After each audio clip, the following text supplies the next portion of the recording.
5장 18절에서 19절 다 찾았으면 제가 읽겠습니다.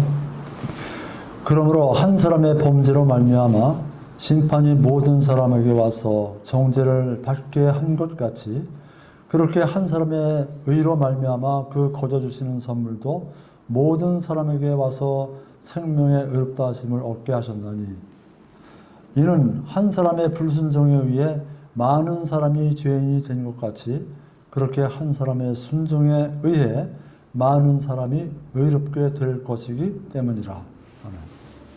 자, 기도하시겠습니다. 아버지 하나님 감사합니다. 주님 오전 주님께서 지켜주시고 또 오후 시간에 저희들이 한자리에 모여서 이렇게 아버지 하나님 말씀 다시 상고할 수 있는 시간을 주시는 감사를 드립니다.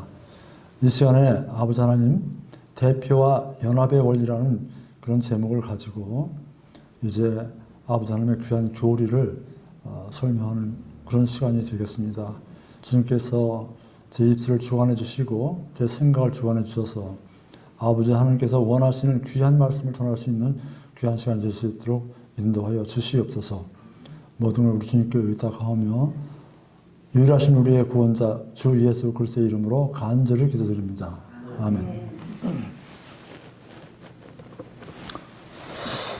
오늘은 그 대표와 연합의 원리, 이게 로마서 5장, 6장 쭉 나오는 것이 전부 다 사실은 이 대표와 연합의 원리에 의해서 설명되어지고 있고 또 그렇게 사도 바울이 우리에게 이야기를 하고 있습니다. 신학적 그런 용어에서 대표와 연합의 원리라는 아주 중요한 원리가 있습니다. 대표와 그 연합의 원리라는 것은 한마디로 어느 한 인격체가 자신과 어떠한 그 법적 근거로 연합된 공동체 전체를 대표해서 계약을 체결했을 때 그가 그 계약에 대하여 갖는 그런 법적 결과가 그와 연합된 공동체 전원에게 미치는 원리를 말합니다. 이것을 우리는 보통 대표와 연합의 원리라고 되어 있는데 이 부분은 그랜드 종합주석에서 제가 좀 내용을 많이 따서 오늘 설명을 하도록 하겠습니다.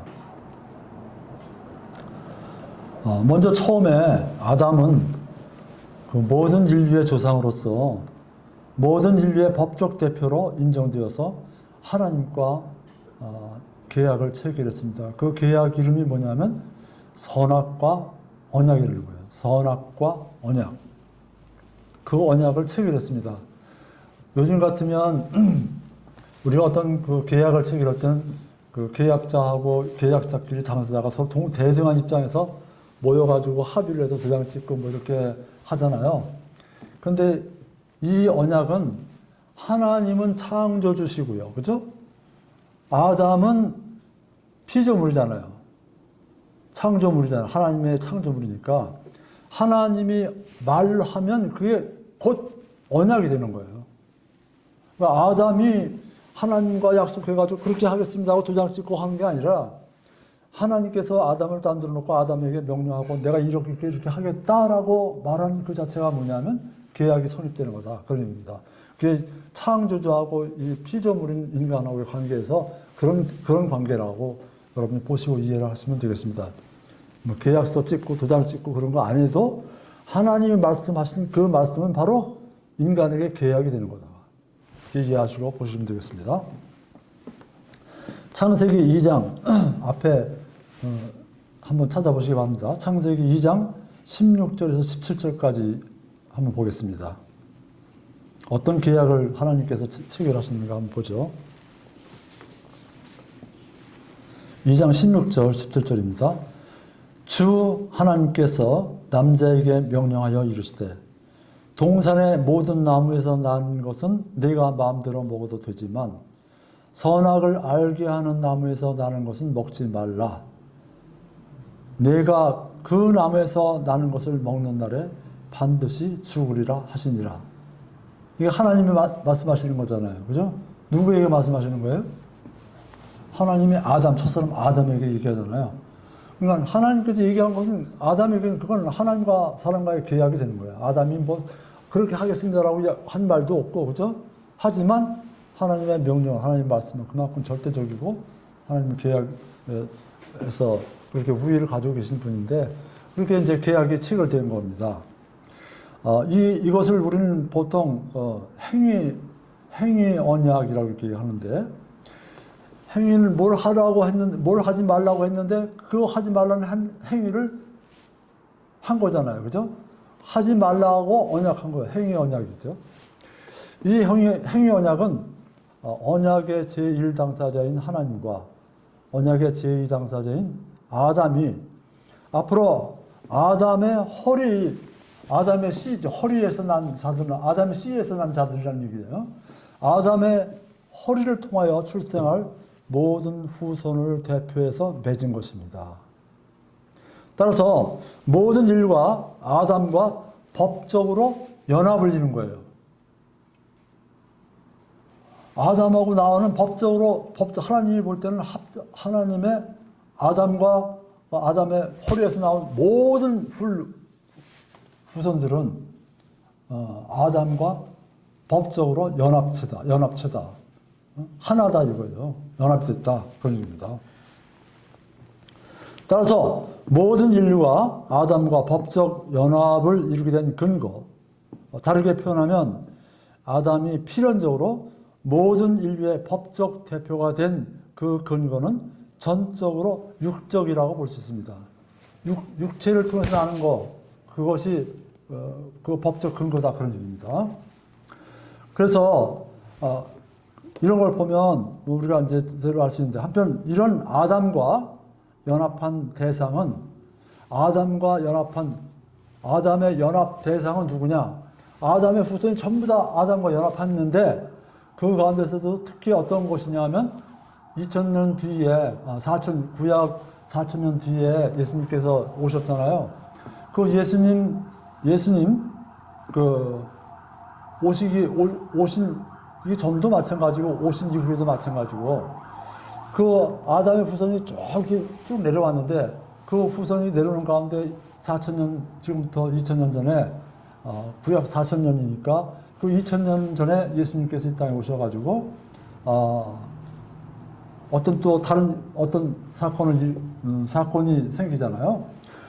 그렇게 해서 예수님이 이 땅에 오셔가지고 십자가에 피 흘려 돌아가시고 그리고 우리의 모든 죄를 대신해서 대속하고 돌아가셔서 그 예수님의 대속 사역을 확실하게 믿고 구원받은 사람을 제외한 나머지는 지금도 계속해서 아담과 연합한 아담의 후손이다. 그런 얘기입니다. 그러니까 지금 우리가 하나님의 말씀을 통해서 거듭나서 하나님의 자녀가 된 우리를 제외한 하나님의 백성이 되지 않은 모든 후손은, 모든 자손들은, 아담의 피를 받은 사람들은 아담 한 사람이 법적으로 약속한 거, 아담에게 하나님께서 명령한 그것을 어긴 사람이 대상이 되는 거예요. 다 똑같이. 그렇게 알면 되겠습니다. 마치 이렇게 생각을 하면 되겠습니다. 뭐냐면, 태평양 전쟁이라는 거 아시죠? 그죠? 태평양 전쟁. 세계 제2차 대전 때 그 당시에 일본이 전쟁을 일으켰잖아요. 태평양의 많은 나라들을 지배했어요. 지배하고 미국의 진주만까지 공격해서 미국까지 이제 항복시키려고 진주만을 공격했는데 미국이 그 당시에 미국에는 유태인들이 많이 있었잖아요. 근데 유태인 가운데 아인슈타인 같은 사람들이 그 과학자들이 많았는데 그 과학자들 중심으로 해가지고 미국의 원자폭탄을 만들었잖아요. 그죠? 그 원자폭탄을 만들어서 일본의 두 군데, 나고야, 히로시마에 터뜨려서 일본이 이제 도저히 안 되겠구나 하고 항복을 했잖아요. 그때 항복을 할 때 누가 항복을 했나요? 일본 황제가 항복을 했죠. 그죠? 그건 무슨 미주리호인가 무슨 배 안에서 메가더 장군 앞에서 항복 선언을 했잖아요. 그죠? 근데 한번 생각해 보세요. 일본의 국민이 그 당시에도 몇 천만이 됐을 거예요.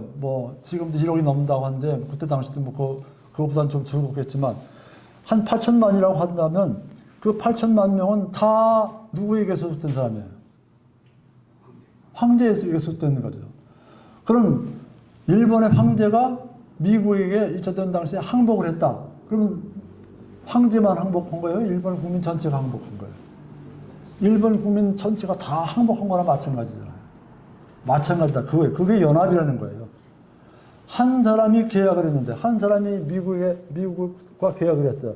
우리는 이제 전쟁에서 졌으므로 항복을 합니다라고 계약을 했어요. 계약 조인식을 배 위에서 했거든요. 그러면 일본의 황제가 항복한 거는 결국 일본 사람 한 사람 다가 미국에 항복한 거랑 똑같다 그런 얘기입니다. 그게 대표와 연합이다 그런 원리예요.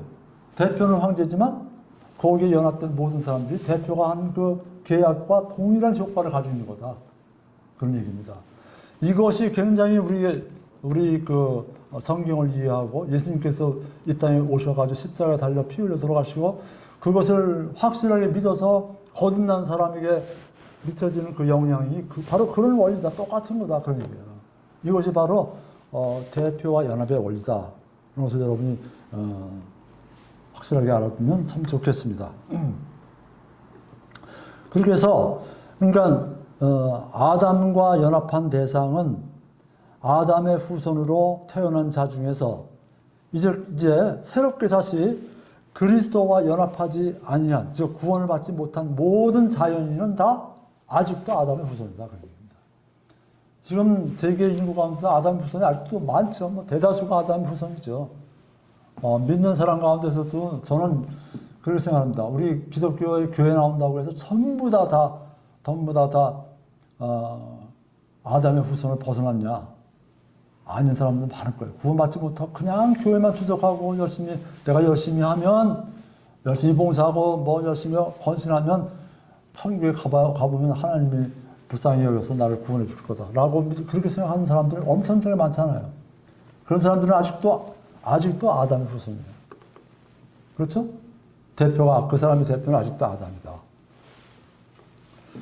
창세기 조금 넘어가서 3장 17절에서 19절을 보겠습니다. 3장 17절 19절을 보겠습니다. 아담에게 이르시되 네가 네 아내의 음성에 귀를 기울이고 내가 네게 명령하여 이르기를 너는 그곳에서 나는 것을 먹지 말라 하고 말한 그 나무에서 나는 것을 먹었으므로 땅은 너로 인하여 저주를 받았고 너는 평생토록 고통 속에서 땅의 소산을 먹으리라. 18절 땅이 네게 또한 가시나무와 엉겅퀴를 낼 것이며 네가 들의 채소를 먹으리라. 네가 땅으로 돌아갈 때까지 네 얼굴에 땀을 흘려야 빵을 먹으리니 이는 네가 땅에서 취하여졌기 때문이라. 너는 흙이니 흙으로 돌아갈 것이니라 하시니라. 그러니까 누가 계약을 어겼어요? 아담이 하나님의 계약을 어겼잖아요. 그러자마자 하나님께서 그 아담에게 이러이러한 저주를 냈잖아요. 네가 흙에서 나왔으니 흙으로 돌아가라. 너는 반드시 죽으리라 하는 그 말씀이 이어졌잖아요. 그럼 아담에게 그 명령한 것은 누구에게 효과를 준다고요? 아담뿐만이 아니라 아담의 후손 전체, 아담의 허리에서 난 모든 사람 다 똑같은 원리로 죽을 수밖에 없다. 흙이니 흙으로 돌아간다. 그 얘기는 흙에서 났으니 흙이 됐어. 없어졌으면 그냥 아무것도 모르고 없어졌으면 좋은데 그게 어디까지 연결되는 거예요? 결국은 사탄까지 연결되잖아요. 그죠? 그래서 사탄과 함께 영원한 불호소 속에 사는 걸, 그걸 제2의 사막이라고 하는데, 반드시 죽으리라는 건 거기까지 가는 거다. 그렇게 알아두면 되겠습니다. 이처럼 모든 인류의 대표로서 선악과 언약을 체결한 아담이 그 언약을 어김으로써 그 죄에 대한 형벌과 창조 당시의 순전성이 범죄의 결과 훼손됐기 때문에 그렇게 됐은 결과로 원죄라고도 하고 우리는 죄성이라고 얘기하죠. 원죄 또는 죄성이 아담과 연합한 모든 인류에게도 전가돼서 모든 인류가 죽음과 영벌에 처해지게 되었습니다. 죽음만 있으면 어때요? 그냥 죽어서 없어지면 그만이잖아요. 그죠? 죽음뿐만이 아니라 영원한 영벌에 처해지게 됐다. 그런 얘기입니다. 그러나 이제 하나님께서 그런 인류 중에 여기 보니까 거기에는 뭐냐면 예정하신 성도라고 되어 있어요. 그 그랜드 종합주석에 보니까 예정하신 성도라고 되어 있는데, 예정하신 성도들을 구원하기 위해서 예수님을 보내셨다고 그러는데, 그 예정하신 성도를 구원한 게 아니라 우리는 어떻게 믿어야 돼요? 어떻게 믿는 거예요? 성경은 어떤 식으로 얘기해요? 그 예정은 예지 예정이라고 그러죠. 미리 하심을 통해서 이 사람은 하나님의 내가 보낸 그 예수 그리스도를 복음을 믿고 구원받을 것이라고 하는 그 성도, 그걸 우리는 예지 예정이라고 그러죠. 근데 칼빈은 그걸 뭐라고 하냐면 예지를 빼버리고 그냥 예정한 거. 구원받을 사람 미리 정했다는 거예요. 그러면 어떤 모습이 생기냐면 나중에 복음을 전도할 필요도 없고, 그죠? 그렇죠? 예수님이 땅끝까지 이르러 내 증인이 되라고 하는데 그 증인이 될 필요도 없죠. 뭐 가만히 있으면 다 예정했으니까 다 구원받을 텐데. 그러니까 그게 잘못된 거죠. 예정하신 거예요. 어떠한 사람이 내가 이 다음에 하나님은 현재와 과거와 미래 이걸 동시에 보시는 분이잖아요.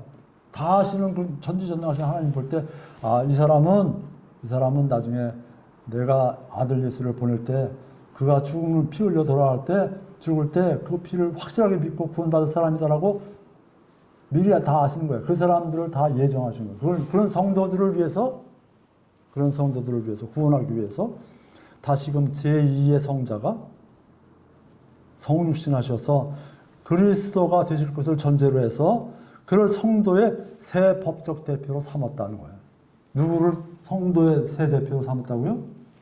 예수님. 아담의 후손 전체 인류의 대표로 삼은 것과 마찬가지로 예수 그리스도는 누구의 대표예요? 성도의 대표예요. 성도들의 대표로 삼아서 예수님과 똑같은 그 효과. 그러니까 예수님이 부활하면 이들 같이 부활하는 거고, 예수님이 십자가에 달려 죽을 때 이 사람들 뒤에도 같이 거기서 같이 죽은 거고, 이렇게 하나님께서 판정하신다. 그런 얘기입니다. 이것이 바로 뭐냐면 대표와 연합의 원리예요. 대표와 연합이라는 거예요. 한 사람의 대표가 한 행동이 그 밑에 있는 모든 사람에게, 거기에 법적으로 소속되어 있는 모든 사람에게 똑같은 영향을 미친다. 그 얘기입니다. 그것이 대표와 연합의 원리다. 그런 것이니까 우리 기독교에서의 대표와 연합의 원리가 없으면 이 성경 말씀을 도저히 이해할 수가 없잖아요. 그죠?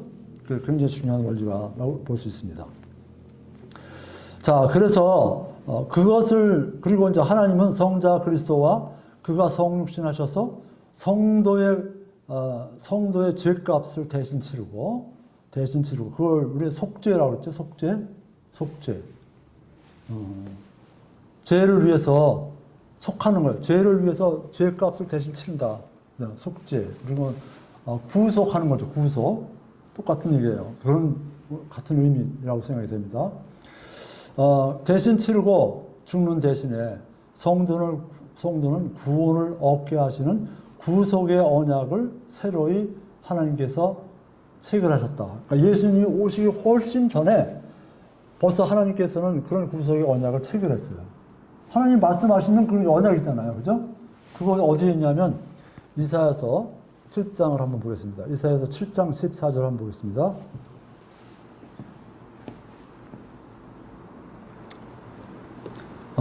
이사야서 7장 14절에 보면 이런 말씀이 있습니다.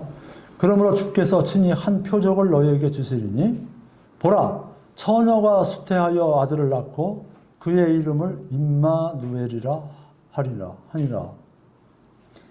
자, 그러니까 하나님께서 표적을 우리에게 줬는데 처녀가 수태한다는 거예요. 시집 안 간 남자를 모르는 처녀가 아이를 배워서 낳을 아들이 있다. 그 아들의 이름이 뭐냐면 그들 이름을 임마누엘이라 한다. 그렇게 하나님께서 일방적으로 체결한 거예요. 약속을 하신 거예요. 말씀을 통해서. 자, 그런데 그 결과가 어떻게 된 거냐. 마태복음 1장 21절에 보면 그 말씀의 결과 이런 거가 나왔어요. 거기도 뭐냐면 아들 낳기 전에 뭐라고 하냐면 천사가 마리아에게 나타나서 요셉에게 나타나서 얘기를 합니다. 그녀가 아들을 낳으리니, 그녀가 누구냐면 마리아죠. 그녀가 아들을 낳으리니 너는 요셉은, 그런 뜻이죠. 너 요셉은 그의 이름을 예수라 하라. 이는 그가 자기 백성을 그들의 죄들에서 구원할 것이기 때문이라 하니라. 이거 예언이잖아요. 아직 낳지 않았는데 예언이잖아요. 그죠? 자, 그 다음에 마태복음 그 밑에 내려가서 23절을 보겠습니다.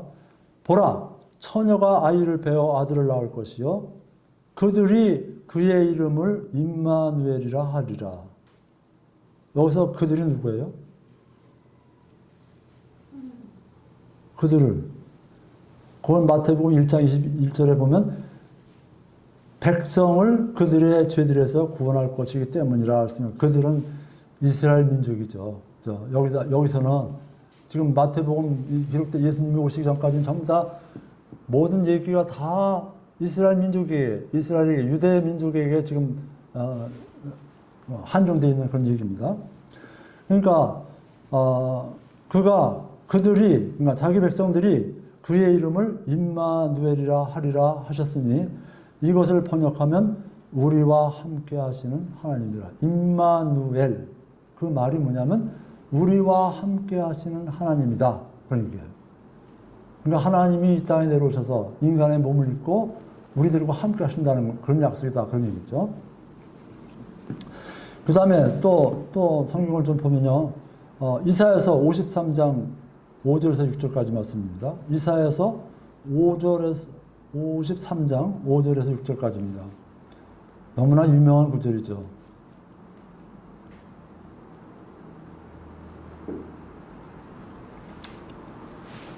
전서는 제가 읽겠습니다.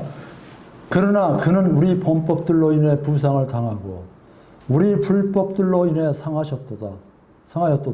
그가 징벌을 받음으로 우리가 화평을 누리고 그가 채찍에 맞음으로 우리가 고침을 받았도다.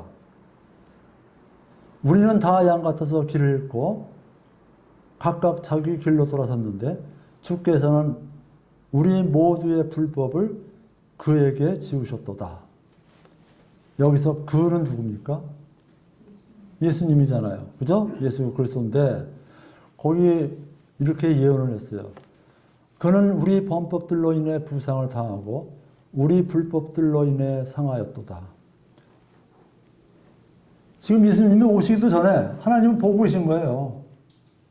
예수가 이 땅에 오셔서 예수 그리스도가 이 땅에 와서 십자가에 달려서 피 흘려 죽을 것을 보면서 얘기하는 거예요. 말씀하시는 거예요. 근데 그 죽는 것이 뭐냐? 우리의 범법들로 인해서 그렇게 됐고 우리가 불법을 저질렀기 때문에 죄를 많이 졌기 때문에 그래서 대신 상하였다. 그 얘기죠. 그가 징벌을 받음으로 우리가 화평을 누리고 예수님이 이 땅에 오셔서 죽지 않았으면 하나님과 화평을 누릴 수 있어요? 없잖아요. 화평을 누리고 그가 채찍에 맞음으로 우리가 고침을 받았도다. 당연하잖아요. 그 말씀이잖아요. 우리는 다 양 같아서 길을 잃고 각각 자기 길로 돌아섰는데 주께서는 우리 모두의 불법을 그에게 지우셨도다. 그가 지고 십자가에서 죽게 하셨다. 그 얘기죠. 예수 그리스도를 가리키는 거죠. 자, 이렇게 예언해놓고 하나님이 약속해놓고 그 약속을 지키는 거예요. 그 말씀을 구약에 예언을 했는데 그것이 그대로 마태복음 이쪽을 보면 예수님이 이 땅에 오시는 것이 그대로 된. 여기 또 그런 말씀은 없지만 어디에서 태어날 곳까지 전부 다 지정이 되어 있잖아요. 성경에는 미가서 같은 데 보면 그가 베들레헴에 태어날 곳까지 다 지정이 된다고 그대로 한 점도 틀림없이 한 곳도 틀림없이 그대로 태어나고 그대로 이루어졌다. 그런 얘기입니다. 그리고 이 언약을 실제로 이행하시기 위해서 2000년 전에 독생자 예수 그리스도를 이 땅에 보내셔서 전 인류의 죄값을 대신 치르시기 위해서 십자가에서 피 흘려 죽게 하셨습니다. 마가복음 15장 25절에 예수 그리스도께서 어떻게 죽으셨는지가 나와 있습니다. 마가복음 15장 25절 보겠습니다.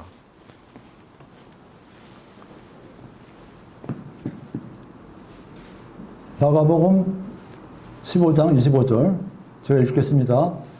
때가 3시가 되어 그들이 그분을 십자가에 못 박았는데 여기서 3시라고 하면 우리나라 시간으로 몇 시예요? 이 성경에 나오는 시간하고 우리나라 지금 쓰는 이 시간하고는 6시간의 차이가 있어요. 그러니까 아침 9시를 가리키는 거예요. 예수님이 십자가에 못 박힌 시간은 아침 9시예요. 우리나라 시간으로 얘기하면. 그 다음에 그 15장 34절에 보겠습니다. 이제 예수님께서 돌아가시는 거예요. 9시. 그러니까 몇 시예요? 오후 3시. 오후 3시죠. 오후 3시. 9시에 예수님께서 큰 소리로 외쳐 이르시되 엘로이 엘로이 라마 사박다니 하시니 이것을 번역하면 나의 하나님이여 나의 하나님이여 어찌하여 나를 버리셨나이까 하는 말이라. 그러니까 이사야에서 얘기한 대로 그가 찔리고 그가 상하고 그가 한 것은 전부 다 우리 불법을 저질렀기 때문이라고 했는데 그가 상함으로 우리가 다 나음을 입겠다고 예언을 했잖아요. 그 예언이 그대로 성취가 되는 거잖아요. 그죠? 성취가 됐는데 그러니까 이제 그 다음에 이제 또 보겠습니다. 마태복음 28장 보겠습니다. 마태복음 28장.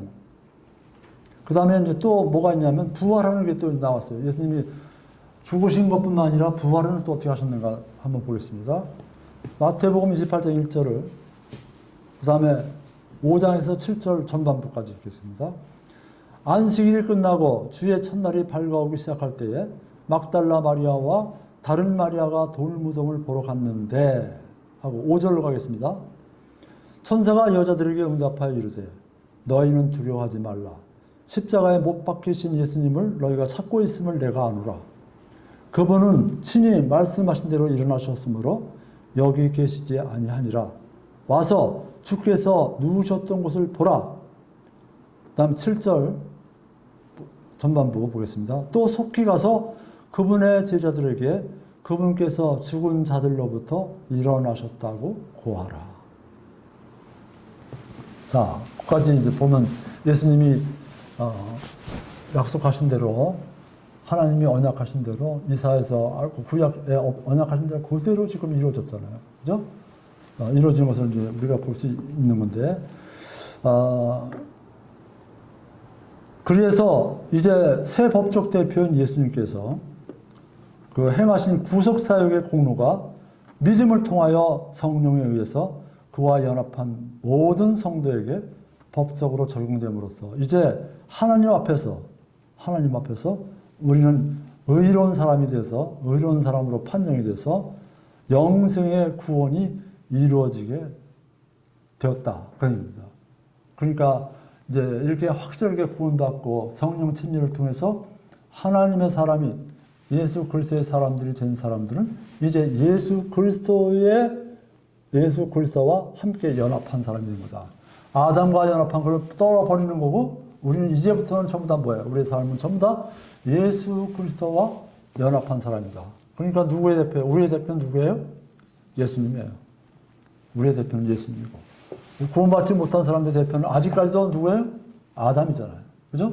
그것이 대표란 그 연합, 그것을 이제 우리에게 설명하고 있습니다. 여기서 좀 우리가 짚고 넘어가야 할 부분이 있습니다.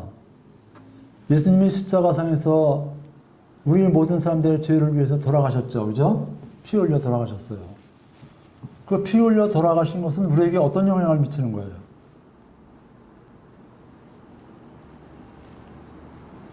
우리에게 어떤 영향을 미치냐고요?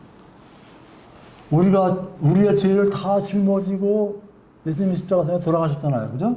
그러니까 우리는 하나님 앞에서 뭐가 된 거예요? 의로운 사람이 되는 거예요.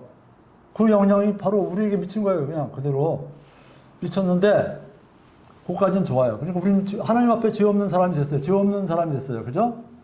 근데 예수님이 만일 부활하시지 않았다면 어떻게 되겠어요?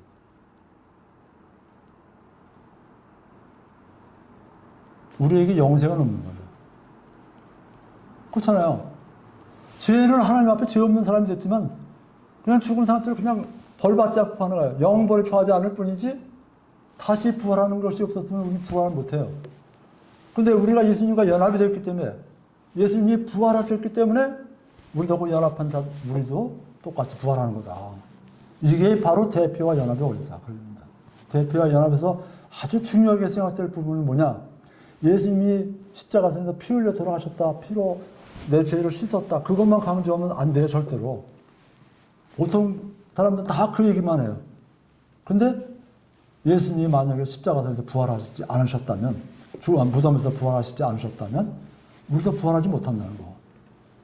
예수님이 부활과도 똑같이 부활이 어떤 의미에서는 더 중요한 거예요. 그렇잖아요? 에베소서 2장 1절에서 9절까지 한번 보겠습니다. 에베소서 2장 1절을 한번 찾아보겠습니다. 그래서 하나님께서 우리에게 어떻게 했냐를 설명하는 거죠. 에베소서 2장 1절을 보겠습니다. 범법들과 죄들 가운데서 죽었던 너희를 하나님께서 살리셨도다. 그러니까 살아난 거죠. 이제 우리가 살렸다 이거예요. 결과가. 지나간 때에는 너희가 그것들 가운데서 이 세상 행로를 따라 걸었고 공중의 권세 잡은 통치자 곧 지금 불순종의 자녀들 가운데서 활동하는 영을 따라 걸었느니라. 우리가 그런 사람들이었잖아요. 그죠? 지나간 때에는 우리도 다 그들 가운데서 우리 육신의 욕심 안에서 생활하며 육신과 생각의 욕망들을 이루어 다른 사람들과 같이 본래 진노의 자녀들이었으나 예수님을 믿기 전에는 하나님의 그 큰 사랑을 깨닫기 전에는 그래서 구원받기 전에는 우리가 다 똑같은 그런 사람들이었다. 그렇으나 4절 긍휼이 풍성하신 하나님께서 친히 우리를 사랑하실 때 사용하신 자신의 크신 사랑으로 인해 참으로 우리가 죄들 가운데서 죽었을 때 우리를 그리스도와 함께 살리셨고 너희가 은혜로 구원을 받았느니라. 거기 괄호가 쳐져 있죠. 이 괄호가 쳐져 있는 건 뭐라고 그랬어요? 성경에서 우리 성경에 괄호가 다른 성경은 없지만 우리 성경에 꼭 가로가 쳐져 있는 게 있잖아요. 가로가. 그건 뭐예요? 특별히 중요한 부분이에요. 강조하고 중요한 부분이다. 어? 너희가 은혜로 구원을 받았다는 거 이거 강조하기 위해서 이렇게 가로가 쳐져 있습니다. 자, 이렇게 우리가 그리스도에 속해 있기 때문에 그리스도가 대표이기 때문에 그리스도에게 내렸던 모든 것, 그 모든 은혜, 축복 그런 것들이 우리에게 지금 다 그 결과로 우리에게 넘겨지는 거죠. 같이 오는 거죠. 또 6절 보겠습니다. 또 우리를 함께 일으키사 그리스도 예수님 안에서 하늘의 처소들에 우리를 함께 앉히셨으니 우리를 하늘의 처소들에 앉히셨다고 되어 있어요. 앉히셨다 그러면 뭐예요? 과거예요? 현재예요? 미래예요? 과거잖아요. 우리가 죽지도 않고 거기 가지도 않은데 하나님께서는 뭐예요? 벌써 우리를 거기에 앉히셨다고 그러는 거예요. 우리의 장래는 벌써 이미 그렇게 하나님께서는 다 현재, 과거, 미래 동시에 보시고 때 앉으신 걸 보는 거예요. 우리는 천국 백성이 되는 거예요. 7절 이것은 하나님께서 그리스도 예수님을 통해 우리에게 베푸신 친절 속에 담겨있는 자신의 은혜의 지극히 풍성함을 다가오는 시대들 속에서 보여주려 하심이라. 그러니까 예수님 십자가 달려 돌아가실 때 그때 구원받은 사람 이후도 계속해서 후손들이 그거를 보고 같이 똑같이 구원받잖아요. 그죠? 자, 8절 보겠습니다. 너희가 믿음을 통해 은혜로 구원을 받았나니 이것은 너희 자신에서 난 것이 아니요 하나님의 선물이니라. 선물은 줬다 뺐다 할 수 있어요? 없어요? 선물은 한 번 주면 끝이고 그걸 주인이 받은 사람이 주인이죠. 하나님이 우리에게 영생을 선물 주었다 그러면 영생을 뺏어가야 못 뺏어가요. 하나님도 안 뺏어가신다고요. 우리에게 선물을 주셨기 때문에. 행위에서 난 것이 아니니 이것은 아무도 자랑하지 못하게 하려 함이라. 근데 이걸 행위에서 난 것으로 생각하라고 많은 사람들이 우리나라에 기독교가 들어온 지 140여 년 지났는데 그때 당시부터 지금까지 믿는 사람 가운데서 이렇게 행위로 구원을 얻고자 하고 노력하고 구원받지 못하고 죽은 사람들이 얼마나 많을까 생각해보면 참 답답한 거예요. 그렇게 한 행위는 선후가 달라요. 그렇죠? 구원받기 전에는 그런 행위가 아무 소용이 없죠. 구원받은 뒤에 하나님의 백성으로서 하나님이 주신 그 은혜에 감격해서 하나님께 보응하는 뜻으로 하나님을 기쁘시게 하기 위해서 내가 스스로 이렇게 행위를 하고 한 것은 나중에 하나님의 앞에 가서 보상의 선물을 받는 거지만, 구원받기도 전에, 그 은혜를 깨닫기도 전에 그 열심히 하면 구원받을 것을 생각해서 그렇게 신앙생활을 했다면 그것은 아무것도 아니다. 하나님 앞에서 아무것도 아니다. 그런 겁니다. 이 말씀이 그렇게 되어 있잖아요. 아무도 행위에서 나는 것이 아닙니다. 그러니까 믿음은 행위예요, 아니에요? 어떤 사람들 믿는 것도 행위잖아. 믿는 행위가 있었잖아. 그런데 성경은 분명히 뭐라고 그래요? 그럼 믿음은 행위가 아니라고 하잖아요. 믿음으로 구원을 받나니 해놓고 그 밑에 가서 행위에서 난 것이 아니라고 하잖아요. 그러니까 믿음은 성경에서는 행위가 아니라고 하는 거예요. 아무도 자랑하지 못하게 하려 합니다. 이렇게 법적으로 인간이 하나님 앞에서 각각 자연인의 대표인 아담과 성도의 대표인 예수 그리스도와 연합되어 있기 때문에 아담 안에서 모든 인류가 죄인이 되고 예수 그리스도 안에서 모든 성도들이 구원을 얻게 된 거예요. 이를 신학적으로 고백한 용어가 바로 뭐냐? 제가 제목으로 말한 것과 같이 대표와 연합의 원리입니다. 모든 인류가 아담 안에서 죄인 된 것은 아담과의 육적으로 아담과 연결되어 있잖아요. 아담과 육적 연합에서 이루어지며 성도가 그리스도를 믿음으로 의롭다함을 얻고 성화의 과정을 거쳐서 영화의 단계에 이르는, 우리는 영화의 단계까지 가잖아요. 그렇죠? 영화의 단계까지 그 이르는 인간 구원의 전 과정은 바로 누구와의 연합에서 이루어지는 거예요? 예수 그리스도와의 연합에서 이루어지는 거다. 그러므로 이제 이러한 대표와 연합의 원리를 깨달은 성들은, 알아안 우리 성도들은 무엇보다도 먼저 우리 자신은 이제 아담과 단절되고 새로이 예수님과 연합된 존재임을 깨달아서 옛사람을 벗어버리고, 우리 오전에도 설교에서 그렇게 했지만 옛사람을 벗어버리고 새 사람을 입는 일에 박차를 가해야 될 것이라고 생각을 합니다. 에베소서 4장 한번 찾아보고 같이 읽어보도록 하겠습니다.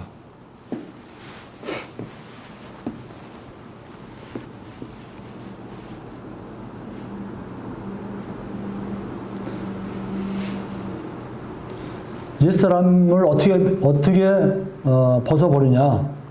그 성경은 이렇게 얘기하고 있습니다. 에베소서 4장 22절부터 24절까지 29절까지 한번 보겠습니다. 이전 행실에 관하여는 너희가 속이는 것으로 가득한 욕심들에 따라 부패한 옛사람을 벗어버릴 것을 가르침 받았으니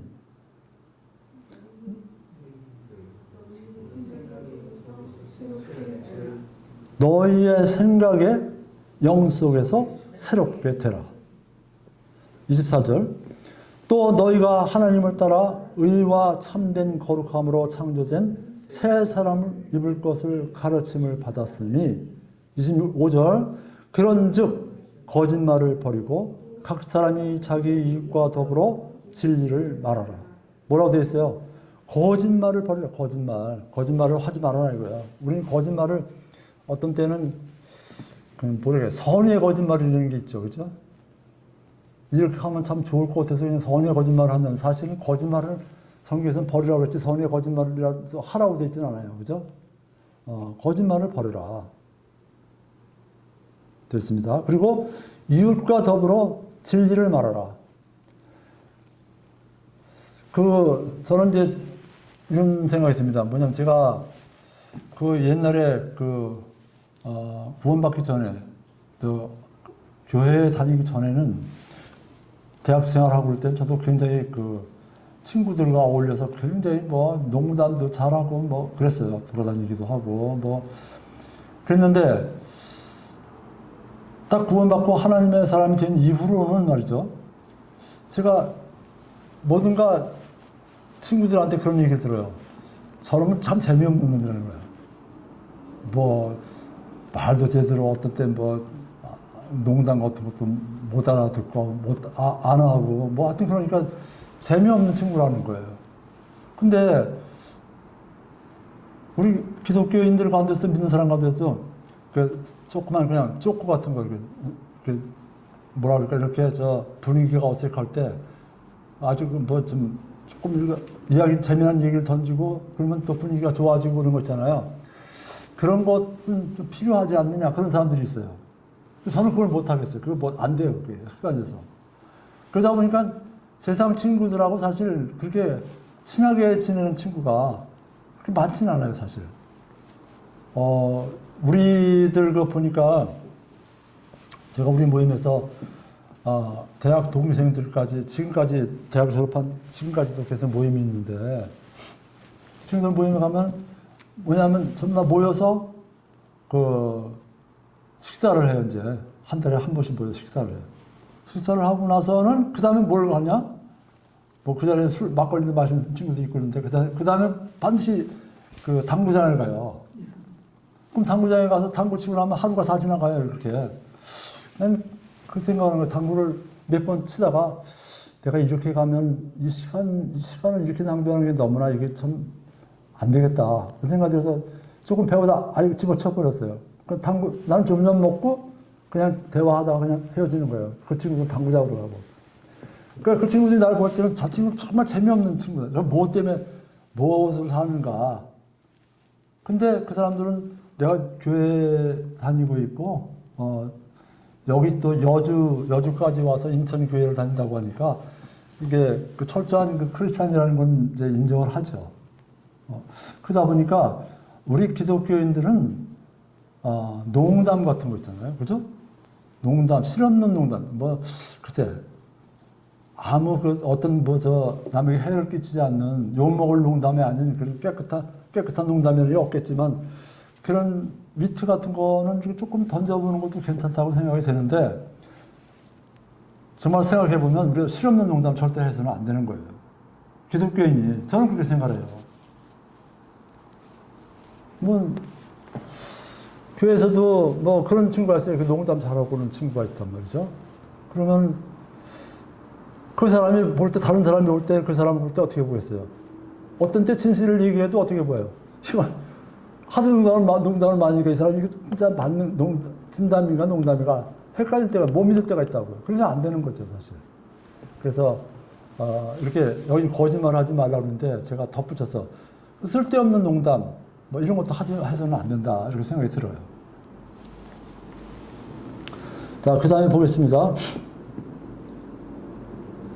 26절. 여기 자기 이익과, 25절 보면 자기 이익과 더불어 진리를 말하라고 그러잖아요. 여기서 자기 이웃 하면 어떤 걸 가리키는 걸까요? 이웃에는 지금 뭐 교회 다니는 친구도 있고, 교회 안 다니는 친구도 있지만, 그 사람들에게도 진리를 말하는 걸 필요하지만, 여기서 우리가 진리라고 하면, 여기서 자기 이웃이라고 하면, 그 다음 절에 나오는 걸 보면, 누구를 가리키는 거예요? 우리 성도를 얘기하는 거잖아요. 그죠? 우리는 서로 지체니라. 이렇게 되어 있어요. 지체라고 되어 있어요. 자, 그 다음 26절을 보겠습니다. 너희는 화를 내도 죄는 짓지 말며 해가 지도록 진노하지 말고. 화를 낼 때가 있긴 있죠. 예를 들어서 뭐라고 얘기할까? 우리 기독교 진리에 반하는 그런 얘기. 성경 교리가 이런 게 틀림없는데 다른 잘못된 교리를 가져와서 그걸 자꾸만 주장하면 화를 낼 수도 있죠. 그죠? 근데 그렇게 화를 낼 때 뭐라고 되어 있어요? 죄를 짓지 말며 욕하거나, 그죠? 욕하거나 주먹질하거나 무슨 폭력을 가한다거나 그렇게 하는 건 죄를 짓는 거잖아요. 그렇게 하지 말며 그 다음에 해가 지도록 진노하지 말고 해가 지도록 그 화나는 걸 팍 품고 그냥 저 친구는 저걸 아주 그냥 저 어떻게 해야 되겠다 이렇게 생각하고 그렇게 진노 품지 말라는 거예요. 어려운 거죠, 이거. 쉬운 게 아니에요. 어려운 거지만 성경이 그렇게 되어 있습니다. 그러니까 성경 말씀을 딱 생각하고 화가 나도 참고 풀고 하나님께 기도하고 하나님께서 해결해 주십시오. 이 문제가 해결되도록 저를 도와주십시오. 이렇게 기도를 할 수밖에 없는 상황이죠. 그 다음에 마귀에게 틈을 주지 말라. 도둑질한 자는 더 이상 도둑질하지 말고 오히려 노동을 하여 궁핍한 자에게 줄 수 있도록 자기 손으로 선하는 것을 할지니라. 이것도 근데 요즘 사람들, 요즘 가만히 보세요. 요즘 가만히 보면 그 노동을 신성시 여기지 않는 풍조가 있어요. 그죠? 일 안 하고 먹고 살라고 그러는 거예요. 그러니까 도둑질하고 어디 뭐 주식 투자하고 뭐 이렇게 해서 그냥 공짜로 돈 버는 거, 거기에 관심은 굉장히 많은 거예요. 근데 성경은 사실은 그것도 노력의 일환이겠지만은 순수하게 성실하게 노동을 해서 노동의 대가로 먹고 살아라 그렇게 되어 있습니다.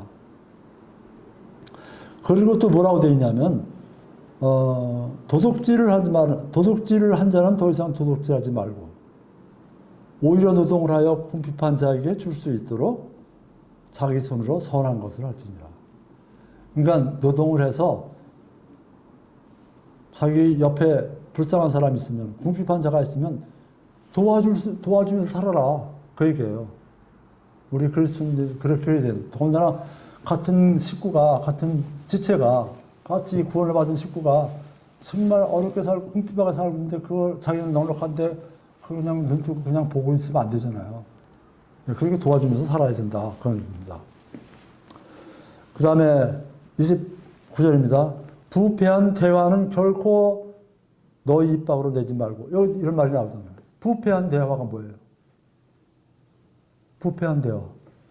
실없는 농담, 그냥, 그죠? 막, 그냥, 음담 패설 같은 거. 이런 건 전부 다 부패한 대화잖아요.